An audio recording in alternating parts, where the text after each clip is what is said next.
So Nora, I have a question here from Alison from St Mary's, and she asked, you actually studied a Masters in Mathematics.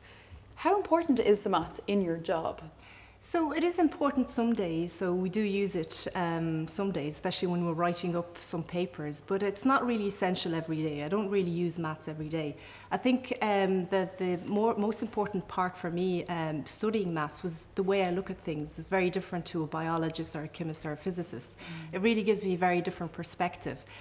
So I'd encourage anyone that's good in maths to study maths and continue in that, because you can do a lot of things with maths. You can go into finance, you can go into bioinformatics, do chemistry, physics, etc. But the ones that aren't really interested in maths, there are other ways to get into the field I'm in, for example. I have two very good friends that are very, very good scientists. One of them has a literature background, and one of them is a physio. So, and they are both very good computer scientists, and they use computers and mathematics and biology, and they're doing very well. So there's other ways as well to get to what I'm doing. Sure. You don't really need to be a pro in maths, but if you are, it does give you a very different vision, and I encourage anyone to do it. Great. And Sarah Jane, how do you use maths on a daily basis in what you do, which is sports science? I sometimes forget I use maths, but it's part of actually every day. And even if it's just simple stuff about working out a certain percentage of what, say, they're using of their maximum oxygen uptake, something like that, that you do use it. But we work very closely with Clarity, so they develop these equations for us. So they do the real maths behind it. But then I need to understand these equations. So every bit of data I get needs to go into an equation of some sort, whether it's to calculate energy expenditure. I need maths to understand that, so I do need to have an understanding of exactly what goes on to interpret my data in any way. So we use all the different sports technologies to collect the data, but the numbers you get from these, they need to go into something. Sure. So it's back to the maths. Sure. At the student stage, when you're going into the Leaving Cert, how important is higher level versus ordinary level maths? Or is it important at all? It really depends on the degree that you're going into, and I think it's really important to look at all of the college perspectives and see, what they're looking for.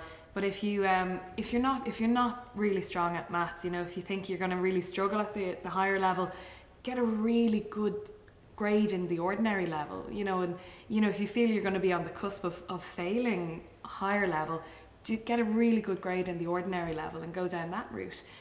Most colleges are happy with you coming from that background, but maths is used in everything that you go into. It's part of everyone's everyday life, whether we think about it or not. Sometimes you do forget that you're using it. And if you've really worked hard at the maths throughout school, you'll find when you get to college, because you do need to use it in chemistry and in physics and every element, that if you've worked hard at it at secondary level, it will help you and make college that bit easier for you. Right, and David, do you use Well, I was maths? just going to add in there, there's one of my best friends did the degree in applied physics, came back as a mature student, and he'd only done pass maths.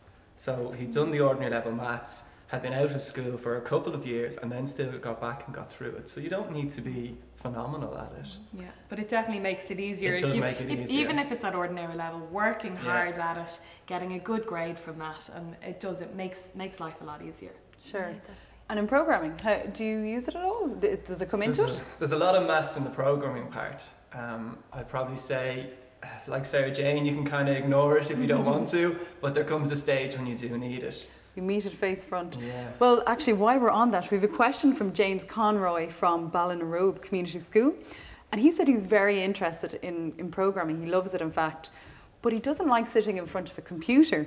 So I suppose, do you have any advice for him? Well, I'm biased, obviously, because I went the applied route. I like to be hands-on as well. But programming and maths, and specifically the programming, is becoming such a big part in all the other sections of science as well. So personally, in what I would do, you get the programming. I get about 20-30% of my job could be programming, but you do get the other hardware parts as well. So what I'd say to there is, yeah, the hardware probably gives you scope for both of them. Okay, great. So maths is all about logic, and you learn that approach by learning maths.